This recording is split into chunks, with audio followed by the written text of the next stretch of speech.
मेरे लिए पैगंबर सल्लल्लाहु अलैहि वसल्लम तमाम काम उलट पलट कर रख दिए। पिछले गजवात में देखें, गजवा ओहद में क्या किया था अब्दुल्ला बिन उबई ने, और इस गजवा में भी उसने ऐसे ही किया। गजवा ओहद में भी अपना लश्कर लेकर आया, मैदान ओहद में आया, सामने काफरों के आके मुसलमानों के लश्कर में बैठा, और फिर अपने साथी 300 के करीब उसके साथी थे उनको लेके मैदान जंग में से वापस गया। इसके इतने बुरे असरात हुए कि दुश्मन ने भी मजाक भी किया मुसलमान लश्कर का, और दुश्मन के दिल में जो है और ताकत आई और मजबूत हो गया वो, कि मुसलमानों में फूट पड़ गई है। तो ये चीजें इसने की। अब यहाँ पे भी इसने क्या किया, ये एक यहूदी के घर के अंदर इकट्ठे हो जाते सारे मुनाफिक, और इनका सरदार अब्दुल्ला बिन उबई ही था। ये सारे इकट्ठे हो जाते और मशवरा करते कि अब क्या करना चाहिए, क्या रास्ता इख्तियार करें कि हम गजवा में जाने से पीछे रह जाएं। तो इसने ऐसा ही किया कि अपने कुछ साथियों को लेके लश्कर के साथ आधे रास्ते तक गया और वहां से वापस आ गया। इस तरह मुसलमान बेचारे जो थे, वो पहले से ही जाहिर है कि हालात ऐसे थे कि वो अपने आप को मार के चल रहे थे, क्योंकि अल्लाह ताला के लिए खुद को मारना पड़ता है, अपने कामों को सानवी हैसियत देनी पड़ती है, अपने कामों को पीछे छोड़ के आगे बढ़ना पड़ता है। तो वो इस तरह करके गजवे के लिए निकल रहे थे, और इन्होंने वही करतूत किया जो पीछे इन्होंने गजवा में कर लिया था एक दफा, कि लश्कर के अंदर शामिल हो के फिर अपने साथियों को लेके वापस आ गया, और कहा कि हमें तो पता है कि इतनी बड़ी रूमी सल्तनत का मुकाबला ये मुट्ठी भर मुसलमान नहीं कर पाएंगे, तो इसलिए हम अपने लोगों को नहीं मरवाएंगे। ऐसी बातें करके तो ये वापस ले आया। यही अल्लाह ताला फरमाने, पीछे भी माजी में भी इन्होंने तुम्हारे साथ मुसलमानों के साथ ऐसे किया है। वज़हर हत्ता जा अल हक़ व ज़हर अम्रुल्लाहि व हुम कारिहून, यहाँ तक कि हक आ गया और अल्लाह ताला का हुक्म गालिब हो गया, जाहिर हो गया, यानी फतह मक्का हो गया। अब मक्का फतह होने के बाद तो इस्लाम की और ही शान थी। अब हर कोई इस्लाम से, हर दुश्मन डरता था। पहले इस्लाम को दबाने की कोशिश करते थे, लेकिन अब डरते थे। वमिनहुम मन यकूलु ज़ल्ली वला तफ्तिनी, यहाँ पे एक मुनाफिक था जद बिन कैस, कि कुछ इसको जुद बिन कैस भी पढ़ते हैं। इसने कहा कि मुझे गजवा से पीछे रहने की इजाजत दीजिए और मुझे फितना में न डालिए। और इसने बहुत ही घटिया किस्म की एक रीजन पेश की। इसने कहा कि रूमी औरतें जो हैं बहुत खूबसूरत हैं, बहुत हसीन हैं, और मैं आशिक मिजाज आदमी हूँ।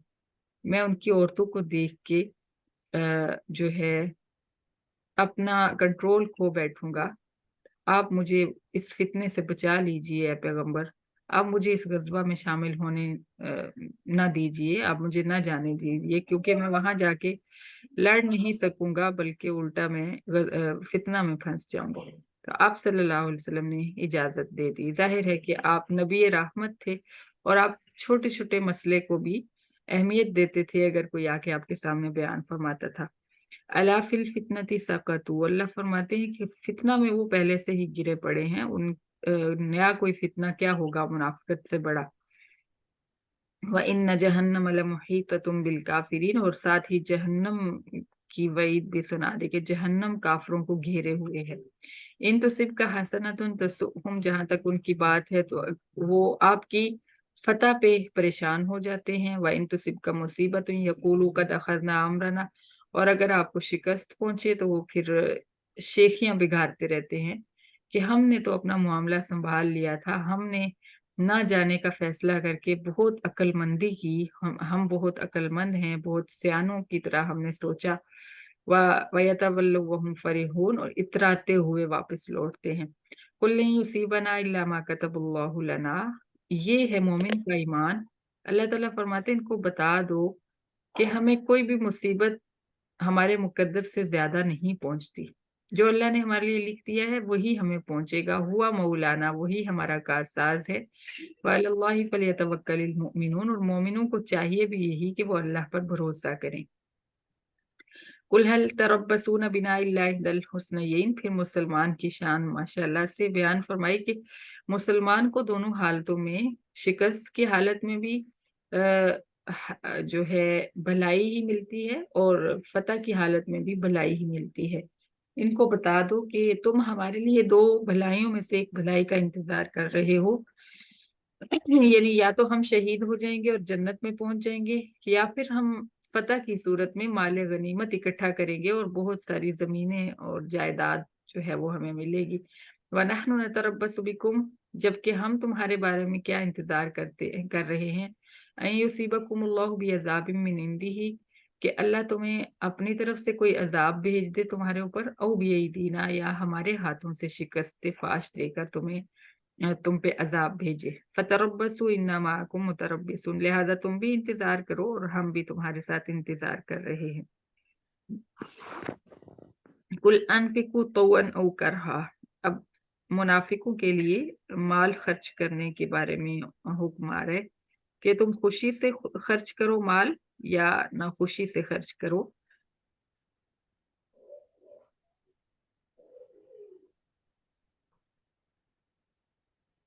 لن يتقبل منکم، ہرگز تم سے قبول نہیں کیا جائے گا۔ شاید آیت چینج ہوگی، کل انفقوا طوعا او کرہا، پیج آگے کریں جی۔ لن یتقبل منکم، تم سے قبول نہیں کیا جائے گا، کیونکہ اللہ تعالیٰ تمہاری منافقت کو جانتے ہیں۔ انکم کنتم قوما فاسقین، تم نافرمان لوگ ہو۔ وما منعهم ان تقبل منهم نفقاتهم، اور ان کا خرچ کیا ہوا قبول کیوں نہیں کیا جائے گا، اس کی وجہ کیا ہے، انہم کفروا باللہ وبرسولہ، کیونکہ وہ اللہ اور اس کے رسول کا انکار کرتے ہیں۔ ولا یأتون الصلاۃ الا وهم کسالى، نماز کی طرف مجبوری سے آتے ہیں کیونکہ ان کا ایمان تو ہے نہیں، اندر سے کافر ہیں، اوپر سے مسلمان بننے میں، اس لیے نماز پڑھنا ان کے لیے بہت مشکل ہے۔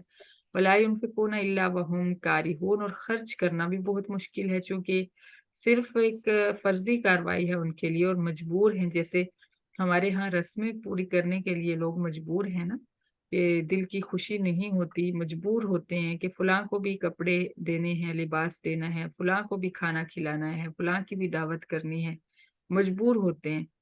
تو اس وجہ سے اسی طرح یہ بھی اللہ کی راہ میں خرچ کرنے کے لیے مجبور ہیں، کیونکہ اندر سے ایمان تو ہے نہیں، دل کی خوشی تو ہے نہیں، اللہ ان وہم کارہون، اس حال میں کہ وہ ناپسند کر رہے ہوتے ہیں خرچ کرنے کو۔ فلا تعجبک اموالہم ولا اولادہم انما یرید اللہ لیعذبہم بہا فی الحیاۃ الدنیا، لہٰذا آپ مسلمان اور آپ صلی اللہ علیہ وسلم ان کے مالوں اور اولادوں کو دیکھ کر تعجب نہ کریں کہ ان کے پاس اتنی برکتیں کہاں سے آ گئیں، کیونکہ اللہ تعالیٰ چاہتے ہیں کہ ان چیزوں کے ذریعے، مالوں اور اولادوں کے ذریعے، ان کو دنیا کی زندگی میں عذاب میں مبتلا کر دے۔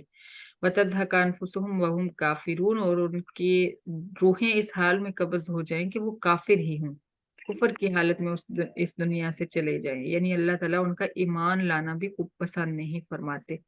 وَيَحْلِفُونَ بِاللَّهِ إِنَّهُمْ لَمِنكُمْ وَمَا هُمْ مِنكُمْ، اور منافق جب آپ واپس لوٹیں گے غزوہ سے تو آپ کے سامنے قسمیں اٹھائیں گے کہ ہم تم مسلمانوں میں سے ہی ہیں، حالانکہ وہ تم مسلمانوں میں سے نہیں ہیں۔ وَلَكِنَّهُمْ قَوْمٌ يَفْرَقُونَ، لیکن وہ تم سے ڈرتے ہیں، ان کو کہنا پڑتا ہے کہ ہم مسلمان ہیں، کیونکہ اب ان کے پاس اور کوئی ٹھکانہ نہیں ہے۔ لو یجدون ملجأ او مغارات او مدخلا، اگر وہ کوئی مدینہ کے علاوہ کوئی اور جگہ پا لیتے، یا مسلمانوں کی سلطنت سے باہر کوئی ان کو جگہ مل جاتی، کوئی غار، کوئی سر جھکانے کی جگہ، سر گھسانے کی جگہ، لولوا الیہ وہم یجمحون، تو وہ اس طرف بھاگ جاتے، پھر وہ تمہارے ساتھ نہ رہتے اور اپنا کفر جو ہے ظاہر کر کے زندہ رہتے۔